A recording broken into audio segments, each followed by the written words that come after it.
Hello बच्चों, तुम लोगों को सॉल्यूशन अब कंटिन्यू कर रहे हैं। 3 वीडियो तक अपलोड कर दिए, ठीक है। आज चौथा वीडियो अपलोड होगा जिसमें पढ़ाना है तुम लोग को राउल्स लॉ के बारे में।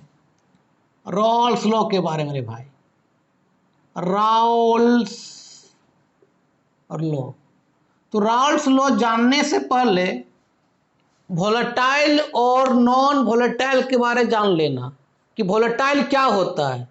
भाई वोलेटाइल का मतलब होता है जिसका वेपर बनता है उसको बोलते हैं वोलेटाइल, और जिसका वेपर नहीं बनता उसको बोलते हैं नॉन वोलेटाइल। पानी को तुम गर्म करो तो पानी क्या होगा, वेपर बनना चालू हो जाएगा। पेट्रोल को खोल दो तो पेट्रोल क्या वेपर बनना चालू हो जाएगा, तो उसको बोलते हैं वोलेटाइल। लेकिन नमक को रख दोगे बाहर तो क्या नमक वेपर बनेगा? नहीं बनेगा। तो नमक क्या है? Non volatile. चीनी को छोड़ दो, क्या वो वेपर बनने लगेगा? नहीं बनेगा। वो तेरा क्या है? Non volatile. तो राउल्स लॉ जानने से पहले इतना जरूर जानना कि भाई वोलेटाइल किसको कहते हैं और नॉन वोलेटाइल किसको कहते हैं। वोलेटाइल का मतलब इसका वेपर बने, नॉन वोलेटाइल का मतलब इसका वेपर नहीं बने। चलो, तो इसमें राउल्स लॉ ने, अच्छा उसमें एक वर्ड आता है पहले, वेपर प्रेशर। तो ये समझ लो कि वेपर प्रेशर किसको कहते हैं। शॉर्ट में इसको बोलते हैं वीपी। वेपर प्रेशर क्या, पहले समझो कि मान लेते हैं एक कंटेनर है और ये कंटेनर क्या है?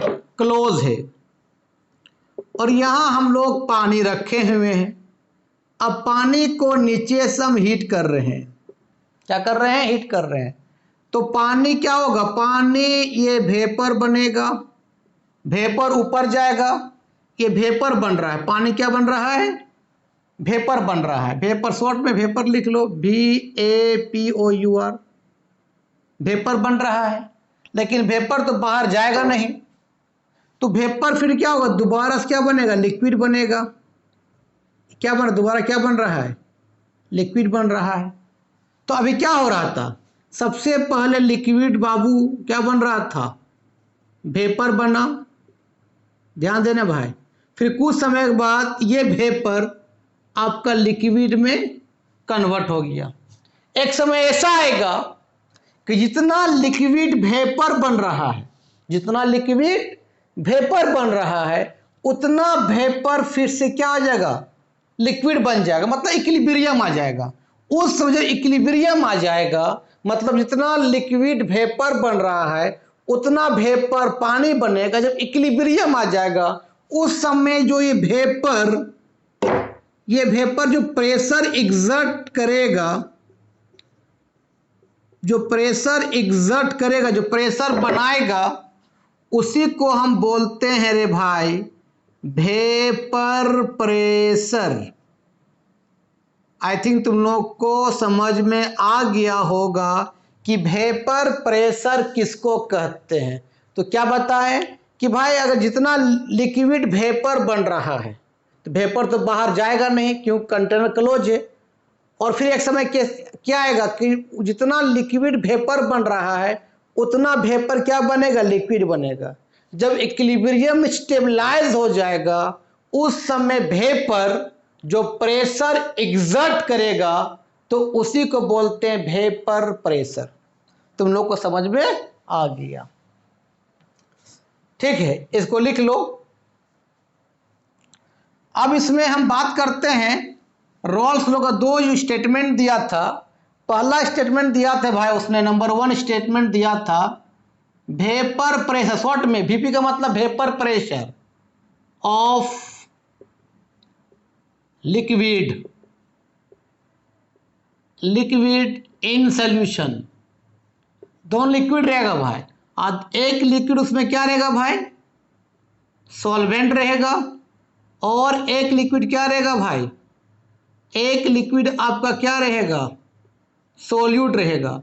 लेकिन भाई दोनों जो आपका वोलेटाइल होगा, जिसका वेपर बनेगा वोलेटाइल होगा, ठीक है। दूसरा स्टेटमेंट दिया था राउल्स लॉ ने कि वेपर प्रेशर ऑफ सॉलिड, ये सॉलिड जो रहेगा रे भैया ये नॉन वोलेटाइल रहेगा, और ये क्या रहेगा? सोल्यूट रहेगा। लिक्विड, सॉलिड लिक्विड, और ये लिक्विड क्या रहेगा, वोलेटाइल रहेगा, और ये आपका सॉल्वेंट रहेगा इन कहां पर, सॉल्यूशन। तो एक दिया था वेपर, प्रेशर, लिक्विड, लिक्विड के बारे में, एक दिया था vapour, pressure, solid, liquid in solution. तो एक एक करके इसके बारे में स्टडी करते हैं, ठीक है। चलो, तो आप इसके बारे में स्टडी कर, क्या हो जा रहा है बाबू, तुम आराम से रहो ना। चलो, तो पहला स्टेटमेंट लिखते हैं रे भाई कि vapour pressure of liquid in solution के बारे में, ठीक है। अब ध्यान देना भाई कि मान लेते हैं एक कंटेनर है, इस कंटेनर में ये क्लोज कंटेनर है और ये आपका ए है। मान ले इस ए को हमने क्या मान लिया भाई, सॉल्वेंट। क्या मान लिया रे भाई, सॉल्वेंट मान लिया। और ये आपका वोलेटाइल है, क्या रे भाई, वोलेटाइल, सिर्फ प्योर सॉल्वेंट है, सिर्फ एक सॉल्वेंट है, यहाँ पर एक तरह का पार्टिकल है, प्योर है। तो इसमें जो वेपर बनाएगा, जो वेपर एग्जर्ट करेगा, उस वेपर को हमने मान लिया P not a. P not a का मतलब जब ये सॉल्वेंट प्योर था, उसमें कुछ नहीं मिला है, उस समय जो वेपर बना रहा है उसको बोलते हैं पी नॉट ए। उसी तरह दूसरा कंटेनर लिया रे भाई, ये भी क्लोज कंटेनर है हुआ, और यहाँ पर जो है आपका बी है, इसको हमने मान लिया सोल्यूट, और ये भी तरह क्या है, वोलेटाइल है। ये प्योर है, इसमें हम लोग कुछ मिलाए नहीं है। तो प्योर में जो बी वेपर बनाएगा, तो उसको हमने मान लिया रे भाई पी नॉट बी। अब दोनों को मिला देते हैं। तीसरा कंटेनर में क्या लिए, क्लोज कंटेनर है, यहाँ पर दोनों मिला दिए, ए और बी हो गया, मतलब ये भाई आपका सॉल्यूशन बन गया, ए बी दोनों मिल गया। अब यहाँ ए भी वेपर बनाएगा और बी भी वेपर बनाएगा। मान जो ए वेपर बना रहा उस वेपर को हमने मान लिया पी ए, और जो बी वेपर बना रहा उसको मान लिया क्या, पी बी। सॉल्यूशन में जो ए वेपर बनाएगा उसको बोलते हैं पार्शियल प्रेशर ऑफ ए, और जो बी वेपर बनाएगा सॉल्यूशन को बोलेंगे पार्शियल प्रेशर ऑफ बी, और दोनों का सम को बोलेंगे क्या, टोटल वेपर प्रेशर या टोटल प्रेशर, ठीक है। तो पार्शियल का मतलब होता है कि एक सॉल्यूशन में जो ए टाइप का मॉलिक्यूल जो वेपर बना रहा है उसको बोलते हैं पार्शियल प्रेशर ऑफ ए, और जो बी टाइप का मॉलिक्यूल जो वेपर बना रहा है उसको बोलते हैं पार्शियल प्रेशर ऑफ बी, और दोनों के सम को क्या बोलते हैं, टोटल प्रेशर। तो भाई रॉल्स लॉ ने बताया था कि कोई भी सॉल्यूशन में जो भी कंपोनेंट हो, तो क्या कंपोनेंट, यहाँ पर दो कंपोनेंट ए और बी। तो रॉल्स लॉ ने बताया था कि सॉल्यूशन में कोई भी कंपोनेंट हो, ए बी सी कुछ भी कंपोनेंट है, तो उसका वेपर प्रेशर डायरेक्टली होगा मोल फ्रैक्शंस का। इसका मतलब जिसका मोल फ्रैक्शन सॉल्यूशन में ज़्यादा होगा उसका वेपर ज़्यादा बनेगा, जिसका मोल फ्रैक्शंस कम होगा सॉल्यूशन में उसका वेपर कम बनेगा। और मोल फ्रैक्शंस डायरेक्टली होता है मास का, मतलब ये भी तुम बोल सकते हो जिसका मास सॉल्यूशन में ज़्यादा होगा उसका वेपर ज़्यादा बनेगा, जिसका मास कम होगा उसका वेपर कम बनेगा, क्योंकि मोल फ्रैक्शन डायरेक्टली होता है मास का, ठीक है।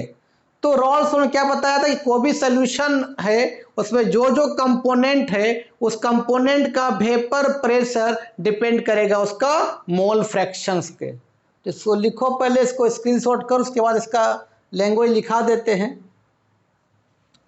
चलो, तो उसने कहा था कि भाई द पार्शियल क्यों बोले, क्योंकि सॉल्यूशन में ए और बी टाइप का है, तो जो ए वेपर बनाएगा उसको बोलेंगे पार्शियल, और जो बी बनाएगा उसको बोलेंगे पार्शियल प्रेशर ऑफ बी, और दोनों के सम को बोलते हैं टोटल प्रेशर। तो रॉल्स ने बताया था कि भाई the the partial vapour pressure of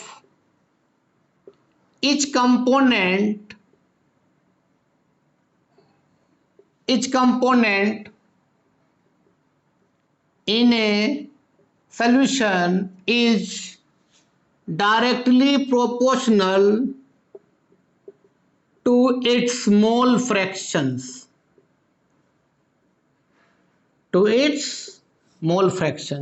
मतलब सॉल्यूशन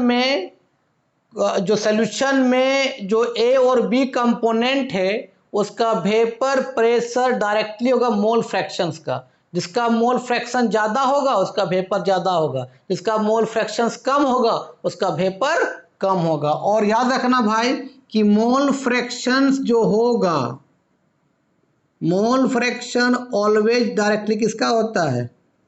मास का। ठीक है, तो दैट इज पीए का मतलब vapour pressure solvent in solution.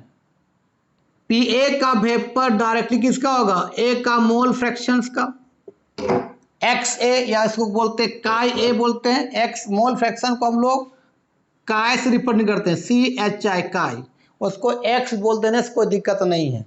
Directly को हटाते हैं तो क्या लगाते हैं? PA equal to P0A into XA। ये P0 क्या है? जब एक कंपोनेंट प्योर था, उसमें कुछ नहीं मिलाए थे, उसका वेपर। और ये PA क्या है? PA जब दोनों मिला दिए, ए और बी मिला दिए, तब ए का वेपर। तो PA क्या है? पार्शियल वेपर प्रेशर्स ऑफ ए इन कहाँ पर? सॉल्यूशन में। उसी तरह P0 क्या है भाई? प्योर, जब प्योर में था, जब कुछ मिलाए नहीं थे। Vapour pressure of pure solvent. और भाई आपका XA क्या है? मोल फ्रैक्शंस ऑफ ए इन क्या? सॉल्यूशन। यहां तक लिख लो।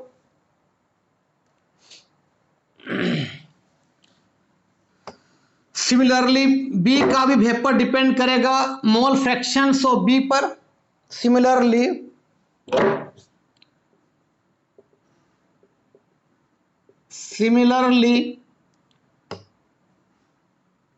Partial pressures of be in A solution directly क्या होगा? उसका मोल फ्रैक्शंस का। ठीक है, और PB जो डायरेक्टली को हटाते तो क्या लगाते हैं? P0B का मतलब जब B प्योर फॉर्म में था, जब कुछ नहीं मिलाए थे, उसका वेपर प्रेशर। तो यहाँ PB क्या है भाई? PB है पार्शियल प्रेशर्स या partial vapour pressures of B in a solution. अब पार्शियल क्या होता है मालूम बता दिए कि कोई भी सॉल्यूशन में जो कंपोनेंट है और वो कंपोनेंट जो प्रेशर बनाएगा उसी को बोलते हैं पार्शियल प्रेशर। और P0B क्या है? प्योर वेपर प्रेशर, जब उसमें हम लोग कुछ मिलाए नहीं है, प्योर है। P0B क्या है भाई? Vapour pressure of pure B. और बी तरह क्या है? सोल्यूट। और XB क्या है रे भाई? मोल फ्रैक्शंस ऑफ बी इन्हें कहां पर? सॉल्यूशन पर। ठीक है, यहां तक लिखो। और तुम अभी जान लिया कि भाई टोटल प्रेशर सॉल्यूशन का सम क्या होता है? Partial pressure of A and partial pressures of B. तो P टोटल इक्वल टू क्या आएगा? PA का वैल्यू कितना निकाला हम लोग? P0A into XA। P value कितना निकाले हम लोग? P0B into XB। और तुम जानते हो वी नो डेट, क्या जानते हो बताओ रे भाई? हम जानते हैं कि mole fractions of A and mole fraction B will be कितना होता है 1 होता है। बिल्कुल सही बात। अगर यहाँ से हम ए निकालेंगे कितना कर देंगे हम लोग 1 माइनस एक्स बी, तो जहाँ x है वहाँ 1 माइनस एक्स बी भी पुट कर सकते हैं, तो कर देते हैं यहाँ पर। चलो कर देते हैं, कर दो रे भाई।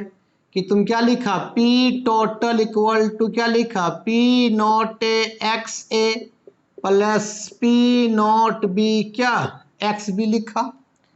अरे मोल फ्रैक्शंस को इसको काय बोलते हैं, एक्स भी बोल देने से कोई दिक्कत नहीं है। चलो अब देखो P टोटल, हमने P नॉट ए लिखा, एक्स है कितना लिखेंगे हम लोग 1 माइनस एक्स बी, तो यहाँ 1 माइनस क्या लिख देंगे हम लोग एक्स बी प्लस क्या हो जाएगा P naught B into X B. ये आपका लिक्विड इन सोल्यूशन का डेरिवेशन आ गया, किसका राउल्स लॉ का। तो इसको लिख लो। तो कोई पूछेगा भाई बताइए राउल्स लॉ ने क्या कहा था लिक्विड पर, तो बोलना कि सर राउल्स लॉ ने कहा था कोई भी सोल्यूशन में जो कंपोनेंट होगा उसका पार्शियल वेपर प्रेशर डिपेंड करेगा उसका मोल फ्रैक्शंस का। जिसका सोल्यूशन में जिसका मोल ज़्यादा होगा उसका वेपर ज़्यादा बनेगा, जिसका मोल कम होगा उसका वेपर कम बनेगा। और तुमको मालूम है कि मोल फ्रैक्शन डायरेक्टली किसका होता है मास का, तो मास के टर्म में भी तुम बोल सकते हो कि सर सोल्यूशन में जिसका मास